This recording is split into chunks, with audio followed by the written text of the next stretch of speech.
Welcome back. You're still tuned in to News and Views with myself, Salailo Makwidir, and the time is 20 minutes before 9. And our next guest is no stranger to powerful storytelling, storytelling that holds truth to power. We'll be speaking in a bit with Sisonke Msimang, renowned author, activist, and social commentator who has long been a voice for justice, weaving together historical memory, personal narrative, and shape political analysis. In her latest article, Even if you hide me in your arms, they would kill me. She draws chilling parallels between apartheid South Africa and the brutal Israeli occupation of Palestine through the tragic stories of Bheki Mlangeni and also Hossam Shabat, two journalists who paid the ultimate price for bearing witness. Simang forces us to confront the role of shame in systems of oppression.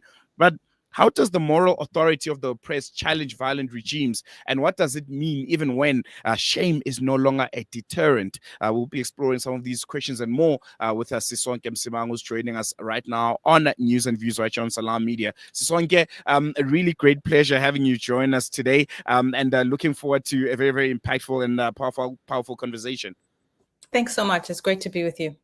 Pleasure's all ours. I think, just to kickstart the conversation, just reading the article and, just seeing how it draws those powerful connections between apartheid South Africa and also apartheid Israel. I just thought to myself, as a person of color, as a black person in South Africa right now, looking at the current situation in Palestine and what has almost seemed to have even moved away from being an apartheid to being a full-blown genocide. How should I, right now in Johannesburg, be perceiving and reacting to the reality of Palestinians at this current moment? Yeah, that's a great question. I think, and it's a difficult one because this is the first time that so many of us are seeing a genocide live streamed through our phones, on any screen that you look at. Not only are we seeing the mainstream media depictions, which are not enough, but certainly horrific enough, but also we are seeing the depictions that we can see through the phones and the images that Palestinians themselves on the ground in Gaza and increasingly in the West Bank, where we see the encroachments of Israeli settlers, we are seeing that in real time. We're not hearing about this in a newspaper. We are not seeing edited or censored footage of it. We are really seeing it live. And so I think it's a very difficult one for anyone in the world to try to think about, what do I do in this moment? And I guess part of why I write is to give myself something to do in a situation where I feel quite powerless, I think, as many of us do. But I also write because I think in moments like this, it can be very difficult to lose hope. I mean, it can be easy to lose hope. There can be a sense that we can't do anything. And so part of what I think South Africans have to think about is the historical situation in which we found ourselves, and the fact that it's solidarity ultimately in the end that helped to bring the apartheid system down. And though it may seem more bleak because the technology of violence, the impunity of the Israelis is even more so than what we experienced, I think that we have an obligation to keep our eyes on Gaza. That's where I end my piece. And I think it's really important to keep our eyes and to keep watching, because other people did that for us. And it was in their watching and the actions that they then created on the basis of their watching that we were able to find freedom. In your article, you talk about, this idea that South African mothers once had the power to shame the devil, to make the white police officers almost hesitate. But in Palestine today, that shame seems absent. What does this tell us about, just the evolution of, the oppression of the Palestinian people, while we also try to draw parallels with that of South Africa? So one of the things that is clear if you read history is that I give the example of Catherine Mlangeni, whose son, Bheki, was a human rights lawyer. And in the dying days, right at the end in 1991, he received a cassette tape which had a bomb, an explosive device in it. And so she had to witness this horror of finding her son with the cassette tape that had essentially blown him up. So it's a very viscerally damaging scene to view. And of course, it happened in front of his son and his wife. And so she came to the TRC to testify, to talk about what she had seen. But she also had a lot of memories about what it had meant to be the mother of an activist. And one of the things that happened in the TRC is that we focused in on the moment where activists disappeared, were killed, died. And in fact, what many people had were long memories of how they lived with activism, how they were activists themselves, but how they survived the regime. And it occurred to me as I read her story about how she would hide her son, how she would lie to the police. And then when they found him at home, how she would put her body between them and her son, which is a story that I think is very familiar to us.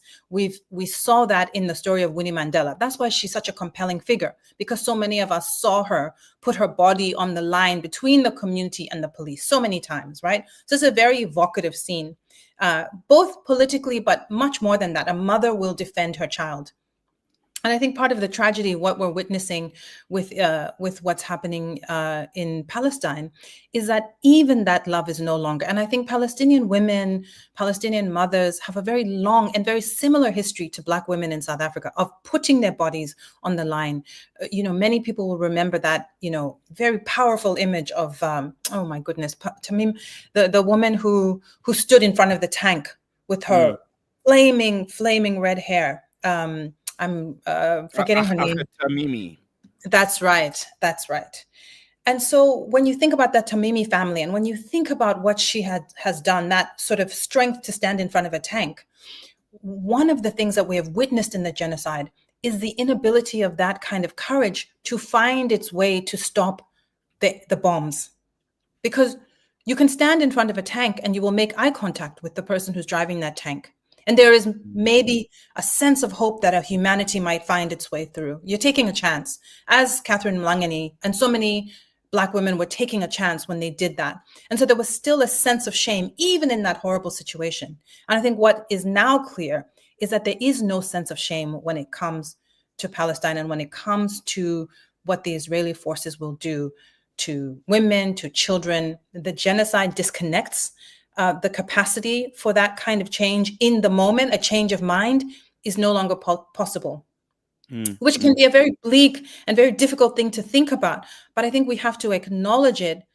And I guess my point is all the more reason for those of us who can keep our eyes on Gaza to continue to do so and to speak out and to cry out and to appeal to that sense of shame that still belongs to those in power, maybe not Israeli, because that's ultimately, it wasn't the apartheid regime in South Africa that felt shame. It was the fact that they had no choice. And that's, I think, where we need to focus our energies. You mentioned the story of Peggy Mlangeni's assassination, which is a very, very horrific and haunting story, which almost encapsulates what apartheid was for us at the time. Why did you choose to place it alongside Hossam Shabat's killing, the Palestinian journalist who was killed just a few weeks ago? Why did you intentionally put them side by side? What was the intention behind that? Yeah, that's a great question. Like many people, when I saw that news, I was quite devastated because so many of us have seen Hossam's face on social media, although he reported for the Arabic service, and obviously I don't speak Arabic, but you saw his face on so many images. He was a very familiar character. And so for me, it really did something that kind of embodied what was happening with the genocide. And so I've been doing a lot of reading, and I read the letter that he wrote to be published upon his death. And when I came across an article which really outlined his mother's feelings in the days after, she seemed so familiar to me.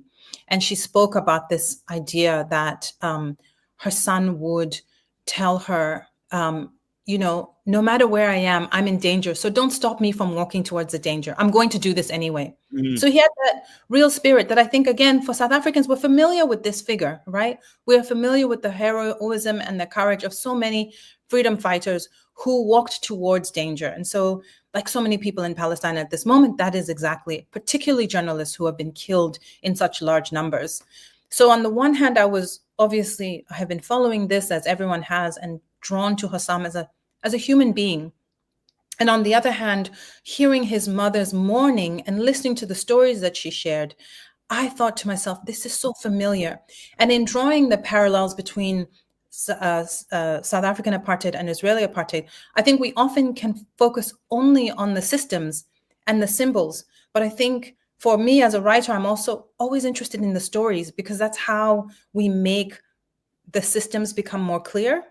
And so for me, I really thought that when I looked at Catherine Langeni's life, she was a remarkable woman.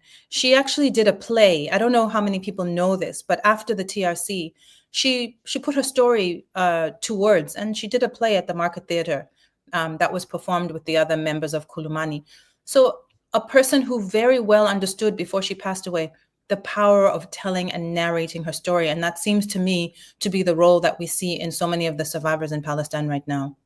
no, definitely. And, I'm just taking on, Hossam Shabat.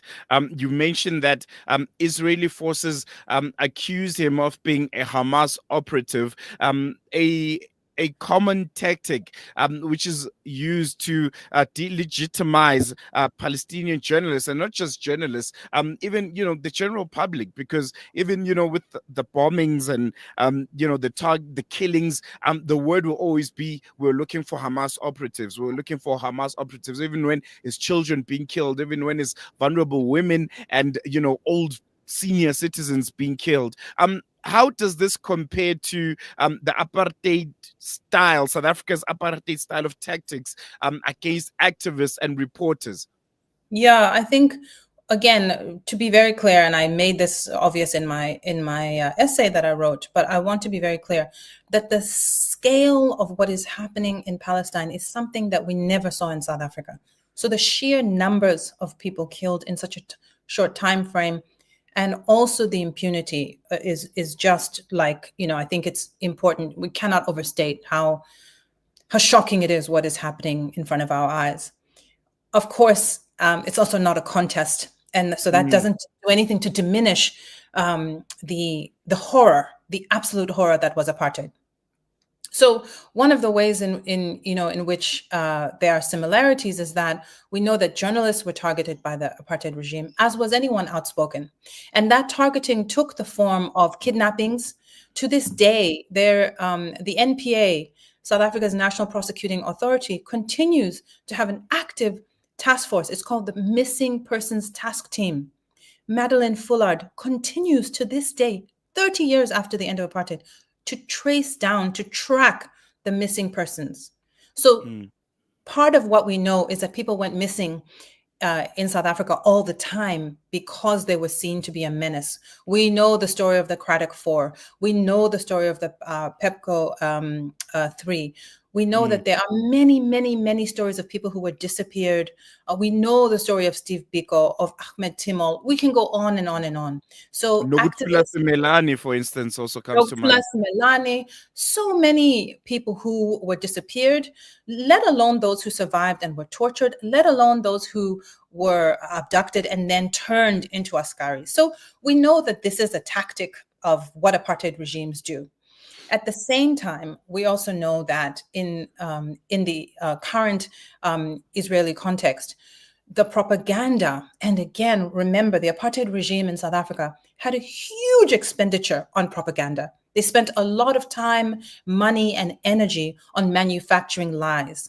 And we see similarly with Israel. So we see that the biggest shield for Israel is this word Hamas. Everything is Hamas. And in service of this shield of Hamas, we have seen clearly over 100,000 people who have been killed by the Israeli forces. And we also know that enshrined in international law, it is very clear you cannot bomb places where there are civilians without taking adequate measures to get those civilians out of the way. And we know that Israel has not done that. So Hamas can never be an excuse. Even if there were as many Hamas forces as they say are true, international law requires that you not bomb when you know that there are civilians there. Mm, mm, mm. And just we're close to wrapping up. I want to focus on just the solidarity front of it and how the struggle for the people of Palestine resonates so much with the struggle of South Africans. But sometimes when you're in South African townships or you're in the rural areas, there seems to be a disconnect. There seems to be this image of what Palestinian solidarity looks like here in South Africa. Mm. It would obviously be an Indian colored Muslim being in the front. Granted, they also understand what apartheid feels like. They also bear the brunt of that system. But Black South Africans were at the forefront of the fight against apartheid, and I think understand more than anyone what the people of Palestine are going through. I think if you can go to Soweto Yeah. right now and probably ask 60, 70 something year old about the apartheid in Palestine and Gaza, if they know about it, and if they're actively urging the government to do something about it, you'd get a different answer, but it would connect. So Yeah. how do we almost bridge that gap where the majority Black South Africans who were firsthand Mm. who have firsthand experienced apartheid and who this term was coined against, Mm. fully understand, fully grasp what's happening in Palestine, and hopefully mobilize in a way which would be more impactful because of the numbers and the experiences thereof. Yeah, so you raise such a good point. I mean, I think that's such an important point. Part of why I write is exactly this point. You know, Mm, for me, the connection to the memories, to the role of mothers, to the visceral experience of how it feels to watch your loved ones uh, uh, be taken, killed, maimed by a force that exists to oppress you is one that is so human. It's such a strong human connection, and one that African people in South Africa know very, very well. And so, in part, I write to remind people of this connection. And I hear the example that you've given me of someone who might be slightly older, but I think it's even more important for younger Black people. mm, I think younger Black South Africans, for them to really remember and understand fully what that historical connection is and who helped us. Of course, people mm, always free themselves. We are led by Palestinian people and what they demand and what they ask for.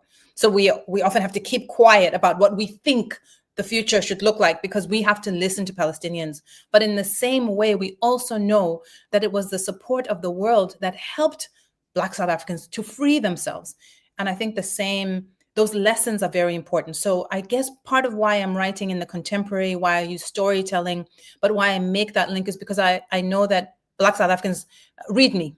And I think it's a mm. really, really important thing for our young people to remember.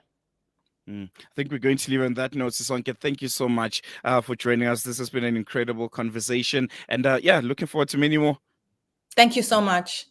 There you Take go. That care. was Sisonke Msimang coming to us live from Perth. And yeah, if you would like to, read that brilliant, brilliant piece that she wrote, I think we'll put up the link on this interview later on. And I think it's a really, really brilliant piece. And I like how those parallels, personified, that we all need to understand. We all need to grasp, just how difficult it is for the people of Palestine and how us, particularly as Black South Africans, need to mobilize, I think, on a greater scale. But that can only happen if there's no gatekeeping for the struggle of people of Palestine. It is understood that,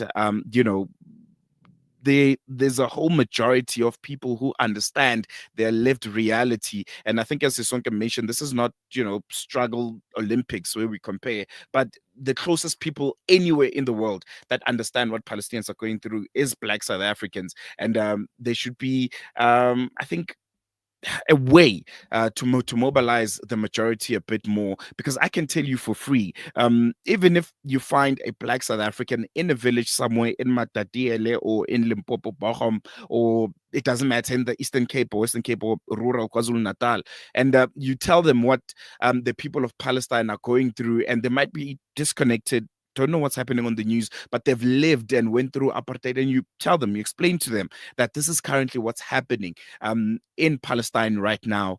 There's an apartheid happening. There's a genocide targeted against a people because of the land that they own, because of the color of their skin.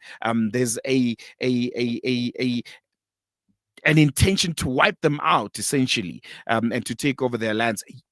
That person would just like that, tell you that I know what they're going through and what can I do to aid in their struggle, to aid in their self-determination, because I've been there personally. I've experienced it, the disappearance of people, the arrest of people without charge, people being labeled as terrorists, people going underground and seeking solidarity from all corners of the world, people seeking refuge in other countries, but still saying we will return if we have to. And those that are still inside saying we won't move, we are not going anywhere. A black South African understands that more than anyone. And I think it's up to us, those that are a bit more connected, those of us that are, getting first-hand breaking news coming out of Palestine, to make sure that the majority of South Africans are conscientized, because there's a whole demographic that's missing in the solidarity, and that needs to be included. And that I think will make a bigger change, other than little pockets of solidarity here and there, and that sometimes might not necessarily resonate. So I think really, really incredible conversation there, with oh, I just lost my bearings there, with Sisonke Msimang. So yeah, you can check out the podcast if you missed this conversation. You can head out to various social media networks to check it out, and you can check out the link of her article. We posted, I think, under one of the videos, but a really, really interesting read, and one that I think every black South African needs to look at, because the story just resonates. It connects to that level. We're going to take a quick break. When we come back, News and Views continues after this.